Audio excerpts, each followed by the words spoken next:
देश में अनलॉक की प्रक्रिया अगले चरण में प्रवेश करेगा या फिर लॉकडाउन लगाया जाएगा, इसे लेकर केंद्र सरकार जल्द ही फैसला लेगी। जहां तक बिहार की बात है, माना जा रहा है कि यहां फिलहाल लॉकडाउन जारी रहेगा। संभव है कि इसमें कुछ छूट मिल जाए।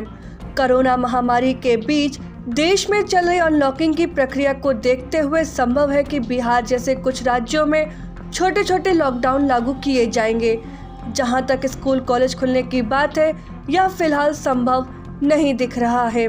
बताया जा रहा है कि केंद्र सरकार ने अगर अनलॉक 3 की प्रक्रिया अपनाई तो इसमें छूट के तहत शारीरिक दूरी का पालन करते हुए सिनेमा हॉल खोले जा सकते हैं। माना जा रहा है कि सरकार अगस्त के अंत तक 15 साल से 50 साल की उम्र के लोगों के लिए शारीरिक दूरी के पालन के प्रावधान के साथ मल्टीप्लेक्स को भी खोल सकती है। कुछ अंतर्राष्ट्रीय फ्लाइट्स में भी बढ़ोतरी हो सकती है। हालांकि स्विमिंग पूल, जिम व मेट्रो बंद रहेंगे। कॉलेज, स्कूल सहित तमाम शिक्षा संस्थान भी फिलहाल बंद ही रहेंगे। अगस्त में शिक्षा संस्थान खोलने की कोई योजना नहीं है। यूजीसी की नई गाइडलाइन के अनुसार विश्वविद्यालयों को सितंबर तक अपनी फाइनल ईयर की परीक्षाएं करा लेनी है। कुछ परीक्षाएं ऑनलाइन तो कुछ ऑफलाइन कराई जाएंगी।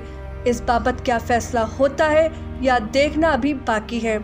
जहां तक बिहार की बात है, राज्य के शिक्षा मंत्री पहले ही स्पष्ट कर चुके हैं कि शिक्षण संस्थानों को खोलने का फैसला अभिभावकों के आम राय के अनुसार किया जाएगा। बिहार में अभिभावक कोरोना संक्रमण के बिगड़े हालात को देखते हुए बच्चों को स्कूल भेजने से डर रहे हैं। बिहार में लॉकडाउन लागू रहा तो व्यापार, यातायात व नाइट कर्फ्यू में कुछ ढील दी जा सकती है। हालांकि कंटेनमेंट जोन में किसी छूट की फिलहाल कोई उम्मीद नहीं है। बता दें कि भारत में कोरोना वायरस से संक्रमित मरीजों की संख्या 14 लाख के पार पहुंच गई है। पिछले 4 दिनों से हर रोज 45,000 से ज़्यादा नए केस सामने आ रहे हैं। वैसे तो पूरे देश में कोरोना का कहर दिख रहा है, लेकिन 4 राज्यों ने देश की चिंता बढ़ा दी है। ये हैं बिहार, कर्नाटक, आंध्र प्रदेश और पश्चिम बंगाल। आंकड़ों के ट्रेंड और एक्सपर्ट्स की राय माने तो ये 4 राज्य आने वाले दिनों में कोरोना का हॉटस्पॉट बन सकते हैं। यानी हमें यहाँ मरीजों की संख्या में रिकॉर्ड इजाफा देखने को मिल सकता है। दुनिया के किसी भी इलाके में हॉटस्पॉट बनने के पीछे मुख्य तौर पर 3 वजहें होती हैं: बढ़ते पॉजिटिविटी रेट, रोज आने वाले नए केस की ग्रोथ रेट और हर 10 लाख की आबादी पर कम टेस्ट।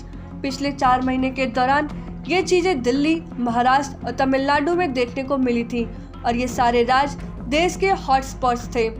अब यहाँ कोरोना के नए मामलों की कमी आने लगी है, लेकिन अब दूसरे राज्य हॉटस्पॉट बनने की कगार पर पहुँच गए हैं।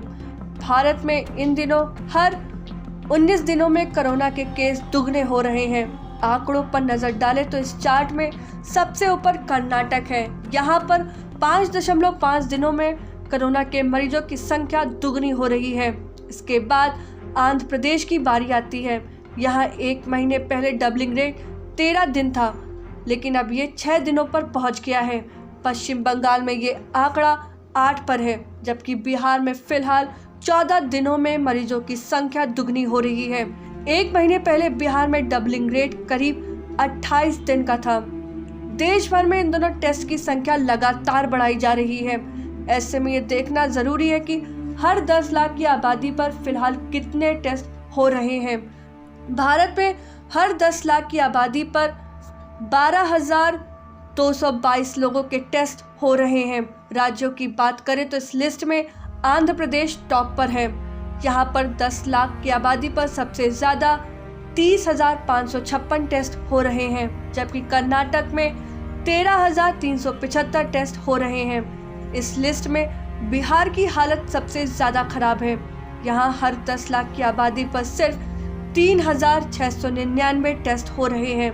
झारखंड में 6,775, उत्तर प्रदेश में 7,834, बंगाल में 8,143, मध्य प्रदेश में 8,323।